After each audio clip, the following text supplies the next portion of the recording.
The call came just after lunch, right as I was staring out of the 20th floor window of Echelon Global's Midtown office, watching the world churn beneath me.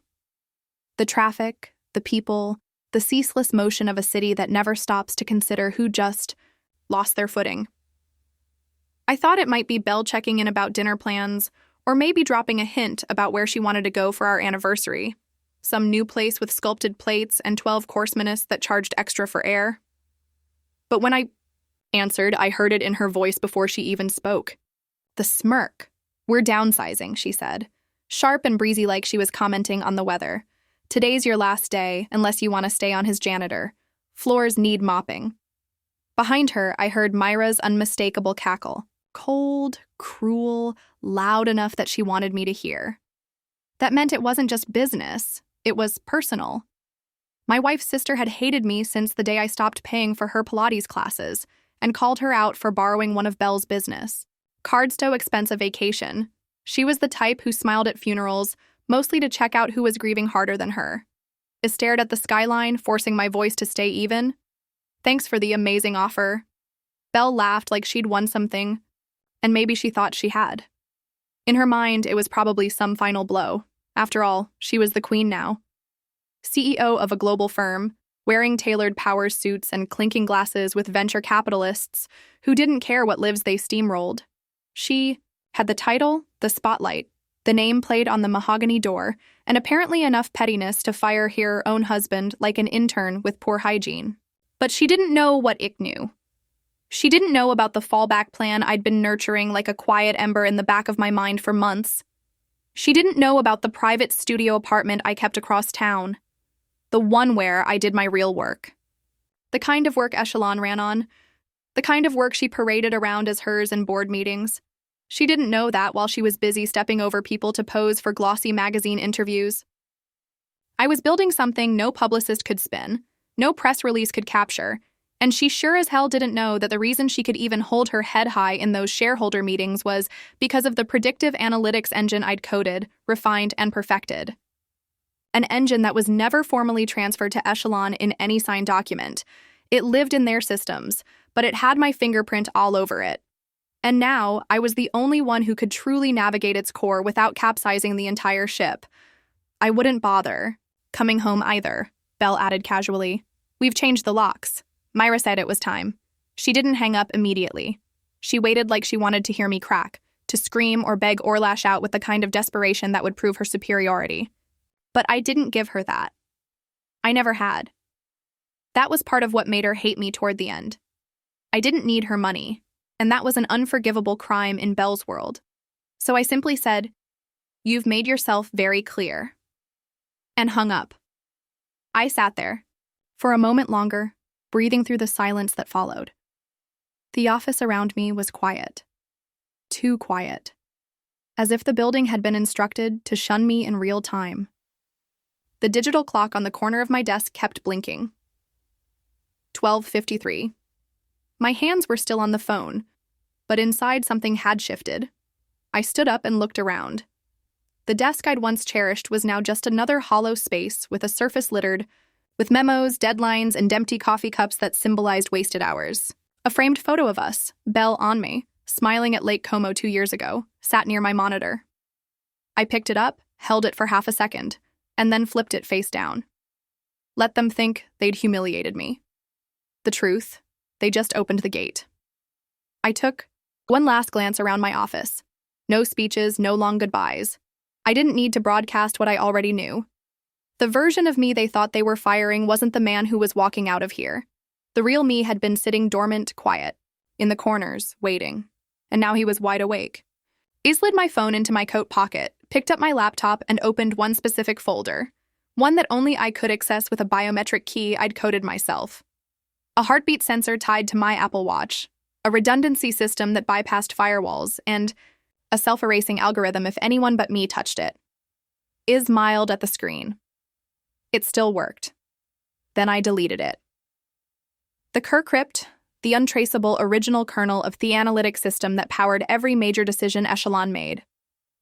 The framework still existed on their servers, but without this piece, it would slowly become inaccurate, then unreliable, then useless. A digital time bomb. It wouldn't explode immediately. It would unravel. A 0.25% missed here. A projected growth curve that didn't match results.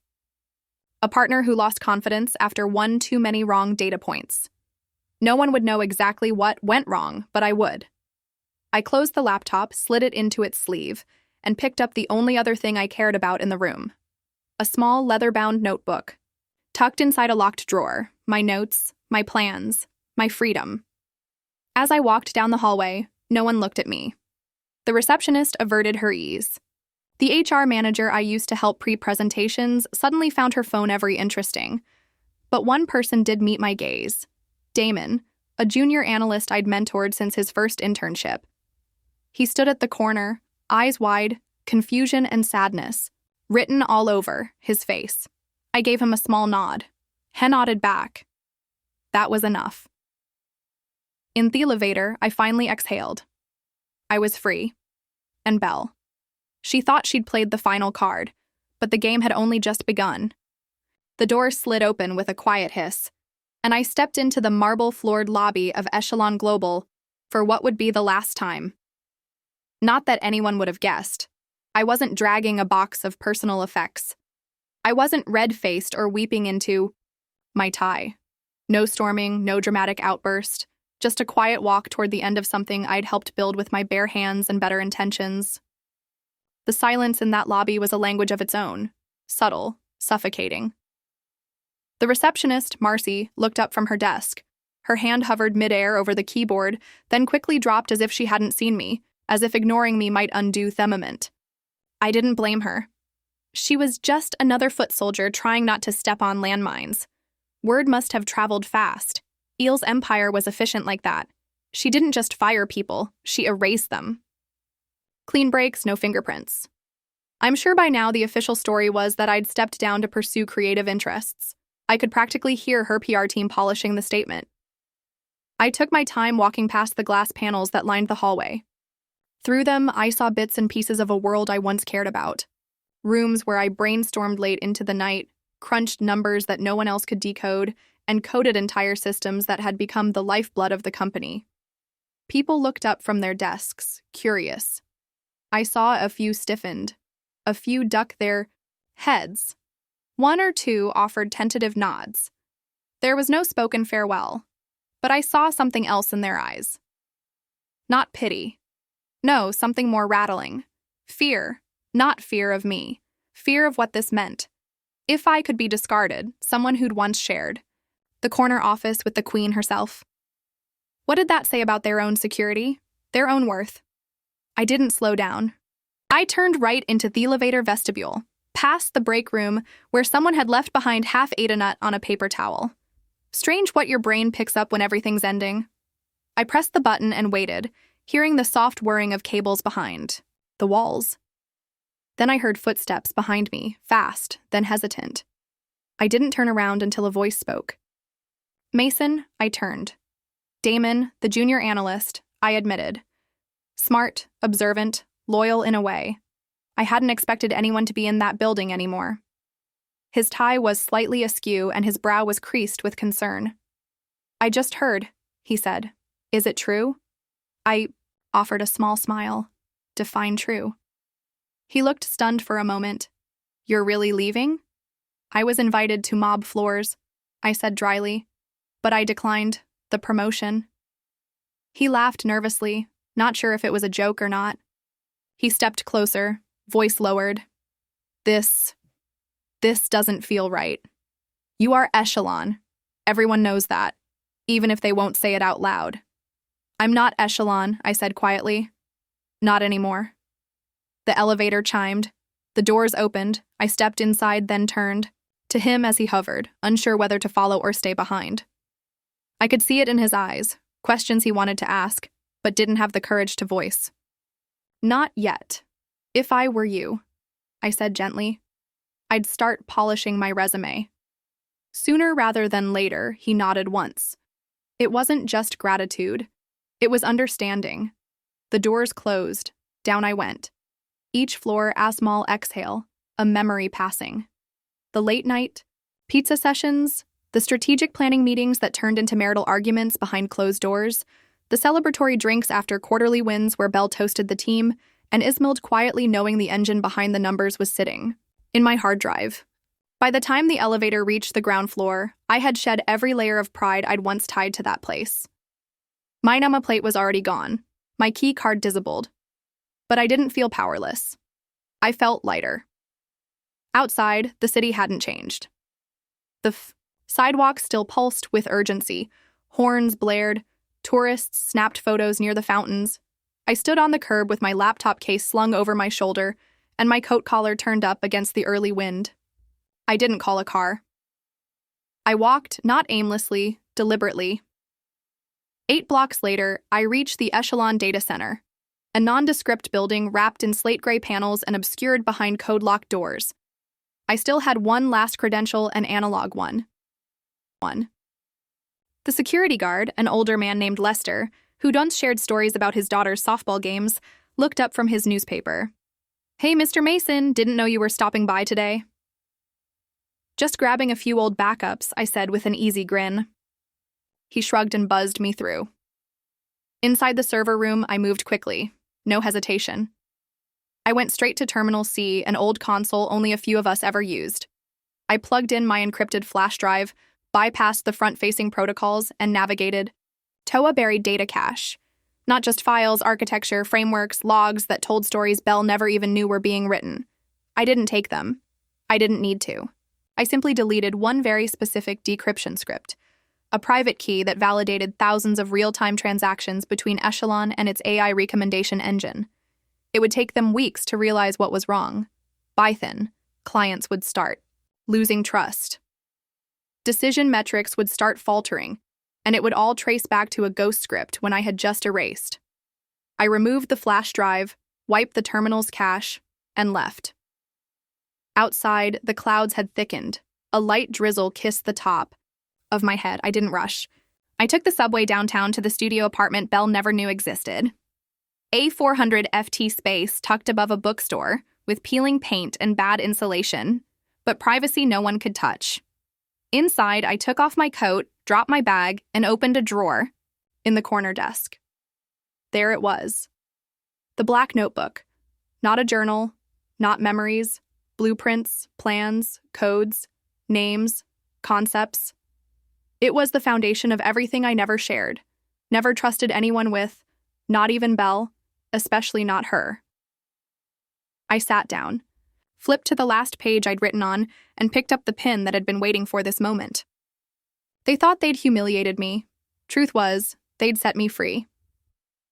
The studio apartment was nothing special to anyone else. An arrow room tucked above a bookstore with creaky floorboards, chipped molding, and a radiator that hissed like it was in constant protest. But to me, it was sanctuary. Freedom. The one place left that was mine and mine alone.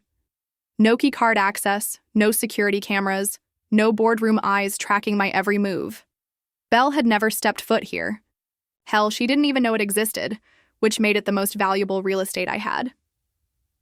I kicked off my shoes, tossed my coat over the sagging arm of a worn leather chair, and walked to the desk in the corner, the one that looked like it belonged in a hacker's lair more than Annex executive safe house. I slid open the bottom drawer, fingers brushing past a stack of prepaid SIM cards and USB drives until they landed on the black notebook. It wasn't labeled, no names, no logos, just matte leather, and thread binding worn from constant flipping. This notebook wasn't just a backup. It was the real master key, my insurance. I opened it slowly, like a ritual, and the pages bloomed with diagrams, equations, and notes scrolled in tiny, precise handwriting, charts mapping Echelon score algorithms, frameworks I'd coded by hand over the last 5 years. Adjustments no one else could even begin to interpret. Every line of logic, every predictive model that powered their proprietary engine, they all started here with me. Belle never asked how the engine worked, never asked about right-share authorship. Why would she? I was her husband, the man in the shadows who made the magic happen so she could take center stage. She'd been too busy dressing up our story for investors to worry about the fine print. The irony was poetic. She built a fortress on sand and never once stopped to test the ground beneath her heels. And now I had a choice. I could destroy Echelon from the outside with a single coordinated leak. A few emails, a handful of internal documents, and a demo of how unstable their projections were without my code would be enough to trigger an internal audit and a public relations disaster. But that wasn't what I wanted. Revenge wasn't the point. Not really. I wanted to build something better. It flipped to the tab section marked Nova. That was the code name I'd given to the project, the one I'd been sketching out in the stolen hours between midnight and dawn, long before Belle ever picked up her first investor. Nova wasn't just another analytics tool. It was the next generation, a self-learning, ethics-compliant intelligence engine that adjusted its projections based not only on market behavior, but on sentiment, socioeconomic variance, and individual context, something more human. I ran a hand through my hair and pulled my laptop onto the desk. No Echelon servers, no dependencies. This system lived locally. I powered it up and watched the Nova interface bloom across the screen. Smooth, clean, elegant. Theligen screen pulsed. Gently. I tapped in my credentials and was greeted with a quiet chime. Welcome back, Mason. 3 new messages blinked in the corner of the dashboard. I clicked through them. The first was from a hedge fund in Singapore that had heard whispers about a new black box product being quietly tested among independent VCs. The second was a meeting request from an executive at Hyperion DataWorks, a former Echelon client I suspected would be very interested in what Nova could offer. And the third was from someone unexpected, Alton Mororo, CEO of Luminar Ventures, a man who'd once called me a quiet genius during a panel discussion on the future of AI and business. He was one of the few people who saw me, not just the public version of me Belle used like atrophy husband, but the actual thinker behind the curtain. The message was simple. Heard what happened. If you're ready to build, we should talk. Coffee, my office, no suits, no games. You pick the day. I stared at the message for a long moment, then opened a tab and looked at the calendar. This wasn't luck. It was alignment.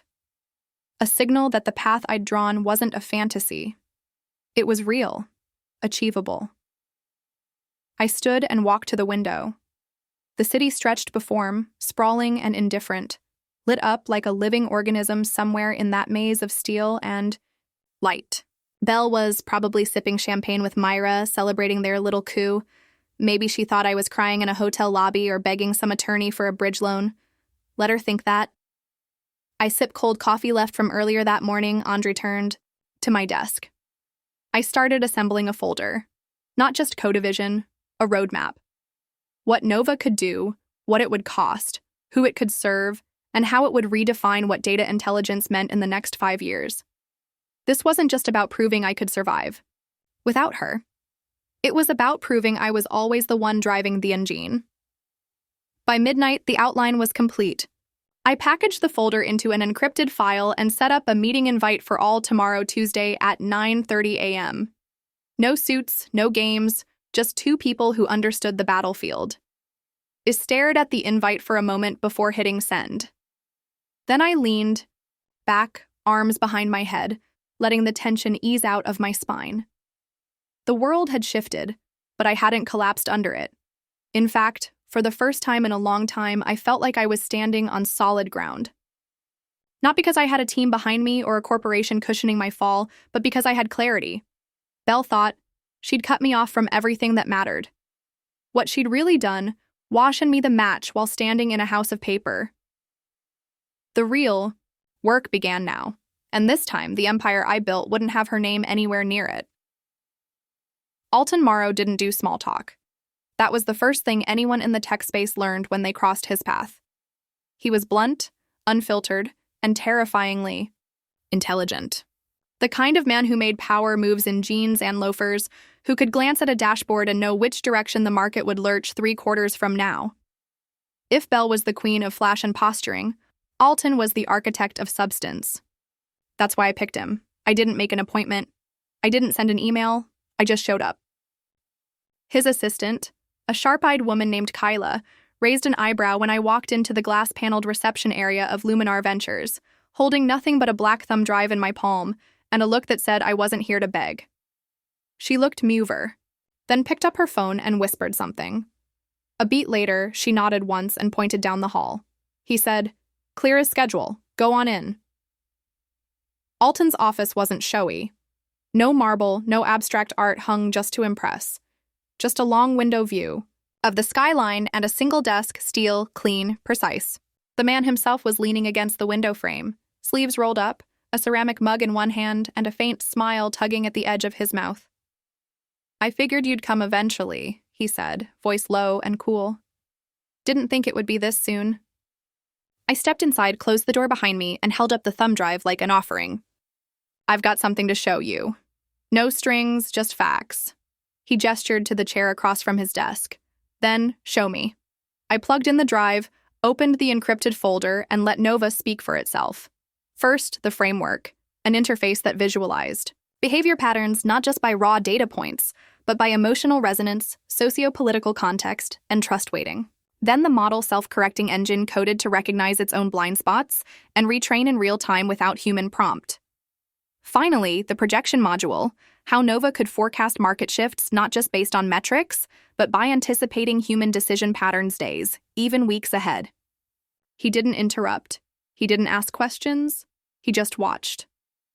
I sharp and unwavering. When the final module closed, he leaned back and whistled. "You built this, every line of code," I said, "and you're telling me this didn't come from Echelon?" "I never signed over iPrites," I replied. "Everything they use is a shadow of this. A half-baked version built off my early drafts." He tilted his head. "And Belle, she doesn't know. She thinks she burned the bridge," I said. "But she forgot I built the river first." He let that hang in the air for a long moment. Then he smiled just enough to show teeth. "You could break them." I met his gaze. "I could build something better." He nodded slowly.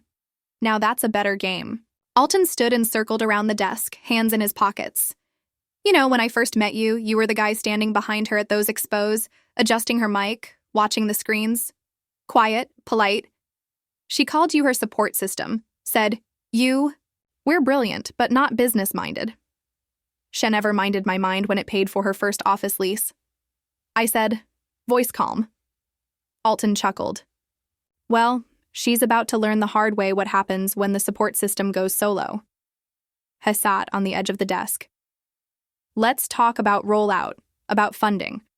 I've got a team of engineers who can work in a blackout zone, a legal department that can draw circles around her before she even gets out of bed. And I've got capital, Mason. Real capital." I nodded. "I want autonomy. No shadow control. I'm not handing over another brainchild to someone else's ego." "You won't," he said. "You'll be the face this time, and the hands and the spine." I exhaled slowly. Then we moved. Now we talked for 2 more hours about strategy, about deployment, about how to build something that wasn't just a reaction to Echelon, but a complete paradigm shift. Not a clone, not a copy, a challenger, one rooted in everything Echelon had lost. Real trust, real transparency, real ingenuity. By the time I left his office, the sun had dipped below the skyline. The city was shifting into its twilight rhythm. But I walked differently now. No longer as the discarded husband Belle thought she'd exiled, but as the man who had built the bones of an empire and was now drafting something stronger from scratch. Outside the building, I paused under a flickering street lamp, the air sharp with the smell of rain and ambition. I pulled out my phone and opened an old folder of Echelon press clippings, photos of Belle at launches, and panel discussions and luxury hotels giving statements about innovation and legacy. Always her name, always her smile. My fingerprints hidden. Behind the velvet curtain. Not anymore. I tapped the screen and started a new document. A list of names. Engineers, analysts, strategists, people I had mentored, collaborated with, or quietly supported behind the scenes. Many of them now disillusioned or outright discarded by Echelon. The cast-offs, the ignored, the Owens who built the foundation but were never invited to the top floor. They'd be the first ones I called. They knew the truth and they were hungry to build again with someone who saw them. I walked 2 blocks to a late-night diner, ordered coffee, and opened my laptop right there under the buzz of cheap lights and old vinyl booths. The Nova framework was already humming. I pulled up a new interface and began outlining what we'd need for Phase 1. Server load testing, private beta clients, legal architecture for ownership and release rights. I didn't need to destroy Belay to win. All I had to do was give people something real to believe in, something she could never offer, something I'd always held in my hands. It was easy to forget how many people Belle had discarded on her way up. She wore ambition like armor, sharp and shining, and she didn't mind stepping over bodies to get to the next stage. But the thing about discarded people is they remember, they talk. And when someone finally shows up with a different kind of plan, one that doesn't involve egos and power plays, but respect and opportunity, they show up too. My morning started early now. No corporate commute, no tailored suits or sterile boardrooms. Just black coffee, a plain t-shirt, and a whiteboard already littered with diagrams and timelines before the sun fully rose. The studio apartment transformed, overnight into a nerve center. Cables snaked across the floor. Laptops hummed with simulations and empty takeout boxes were stacked like trophies. It was messy. It was human. It was real, and it was working. Within days of my meeting with Alton, things began to move. Not in the flashy, PR-heavy way Echelon liked to operate, but in a way that had weight.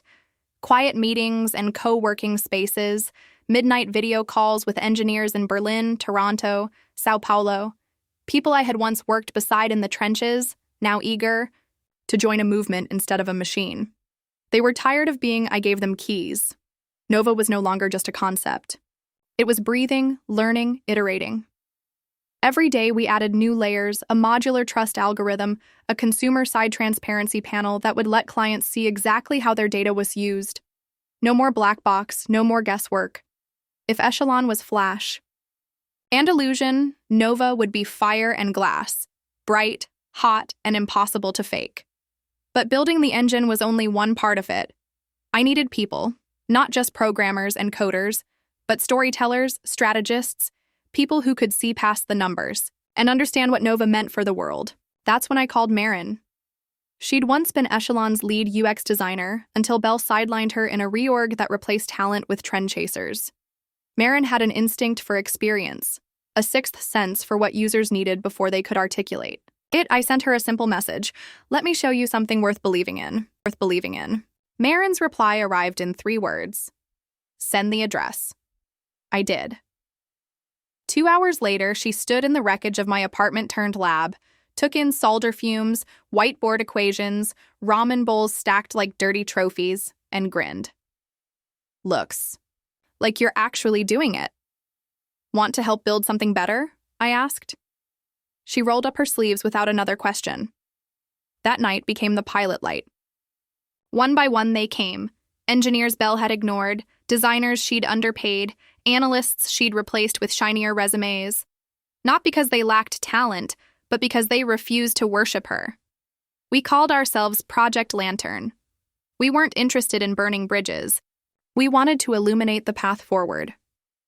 Within 3 weeks, we were 15 full-time rebels sharing 5 laptops, 24 folding chairs, and 1 stubborn dream. Alton Morrow, the venture guru Belle once called harmless decor, stayed. Hands off, just as he'd promised. But I felt his invisible hand in every door that opened for us. Yet the work was more than a product sprint. It was reclamation of my code, my name, my voice. Night after night, I reached out to former Echelon clients, not to poach, but to explain. Some refused the call, some listened politely. A handful asked the right questions. I answered with facts. Echelon's predictive accuracy had dropped 6% in 6 months, and their optimizer was beginning to cannibalize its own training data. Then I showed them Nova. Not the full stack, just enough to widen eyes. Real-time sentiment mapping, transparent audit trails, a moral weighting module they could inspect line by line. Cassie, a VP at a global retail platform, leaned forward during a 30-minute Zoom and whispered, "Mason, this changes everything. Put me on the beta list." I didn't need 1 million customers. I needed 10 believers. Meanwhile, I lawyered. Up. Alton's firm filed the patent I should have filed years ago. Original architecture, verified commits, digital fingerprints that screamed my authorship. Belle's empire had been erected on my code, and I finally had the deed. Online chatter caught the scent. Forums filled with devs noticing Echelon's outputs skewing weird. Micro-influencers started flirting with open-source alternatives. Watchdogs posted privacy red flags. Above it all, Belle kept smiling in silk on panel stages, champagne in hand, while hairline cracks spread under her throne. The table. The conference room resembled a Bond lair. Glass walls, chrome edges, matte black, leather around an obsidian slab. 12 investors sat like surgically carved chess pieces. At the head stood Alton, introducing me not as former anything but as the man building the future. Behind us, Marin's demo looped, Nova's interface moving like liquid glass, metrics updating in real time. I spoke plainly. "We're not selling a product," I said. "We're offering a foundation. Legacy analytics are brittle and over-optimized for obsolete KPIs. Nova isn't just predictive, it's perceptive." They leaned in, then the doors opened and the air changed. Heels against marble. Belle in navy silk, assistant 2 steps behind. The half-step hesitation when she saw me was small but delicious. She recovered, smiling. "Stability matters," she said. "Until it doesn't," I replied, "especially when the underlying IP is compromised." I walked the perimeter, reminding the room that I had never signed over the engine powering Echelon. Alton slid a sealed folder onto the table. Belle called the system proprietary. I slid my patent across to her. Silence tightened like wire. "Private?" she asked. "No," I said. "We're not in private anymore." The gray-bearded investor spoke first. "How soon can Nova be operational?" "Beta in 3 weeks," I said. "Full deployment next quarter." "Put me down for 40 million, he said. Commitments piled. Belle's smile calcified. She stood frozen as her kingdom recalibrated around me. The reckoning hours later, Belle's midnight call found me by my window. Her voice trembled. "You can't do this, Mason. We built that system together." "We didn't," I said. "I built it. You branded it." She cycled through denial, anger, bargaining. At last, "What do you want?" I told her. Respect, not revenge. She offered apologies that arrived years late. I ended the call in quiet mercy. 3 days later, the leaks began. Echelon's engine may not be its own.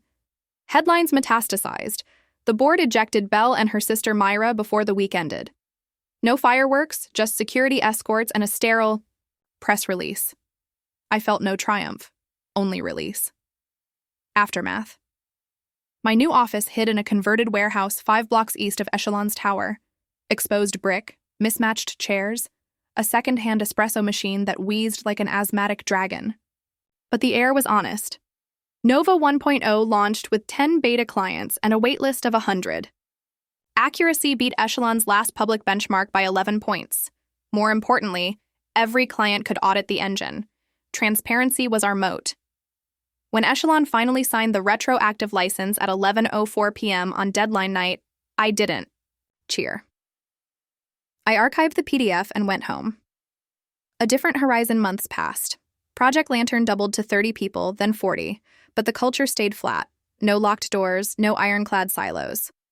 Marin became head of design, Damon led data hygiene, and I learned to delegate, something Belle never mastered. Nova 2.0's roadmap lived in a folder on my desk. Behavioral analytics that partnered with user agency rather than manipulating it. AI as conversation, not coercion. The day I signed off on that vision, I used a black matte fountain pen bought solely for the occasion. The ink felt like sealing a personal treaty. One morning, I walked past Echelon's old headquarters.